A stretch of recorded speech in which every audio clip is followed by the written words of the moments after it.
De la Diputació, alcalde d'Olot i a totes les autoritats i sobretot a tots els companys i companyes d'Olot, de la Fageda i de Noima, per suposat. Estem molt contents.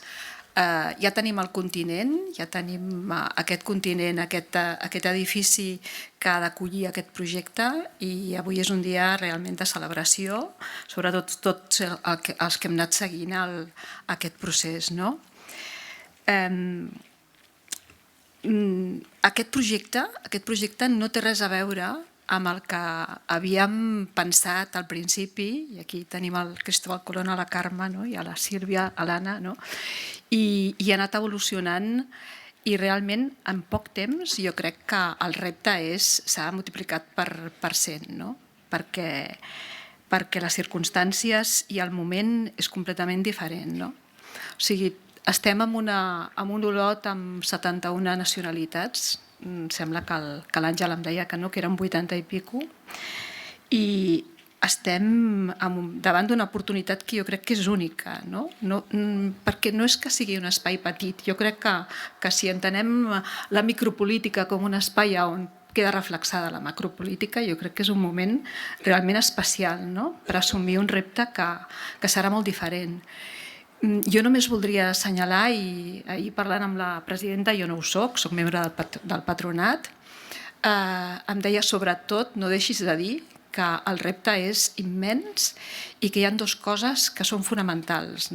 Una que és que hi haurà un canvi de governança. El canvi de governança és que això ho hem de fer entre tots els actors, i per tant no hem de tenir por al conflicte. El conflicte vol dir que tots hem de posar els nostres interessos, la nostra manera de veure-ho, perquè així fem més fort aquest projecte. I seran les noves generacions, estem en un canvi generacional important. Nosaltres, el nostre patronat, som boomers, ja no volem que ens diguin ei, boomers, marxeu, sinó que hauríem de passar el relleu ja, i el relleu conscient, vetllant per tot allò que volem que no es perdi, aquells valors, custodiant la custòdia d'aquests valors que no es perdin i traspassar-ho a les noves generacions que estaran totes aquí, i a més traspassar també els mitjans de producció d'un nou món. I els mitjans de producció també és pensar que aquests joves que estaran a Noima seran els que en el futur poden crear un món millor, traspassant la crisi ecosocial i pensant que tothom té dret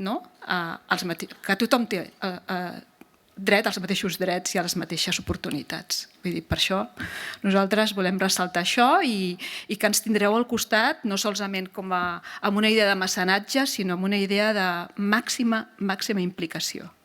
Gràcies a tots per aquest projecte.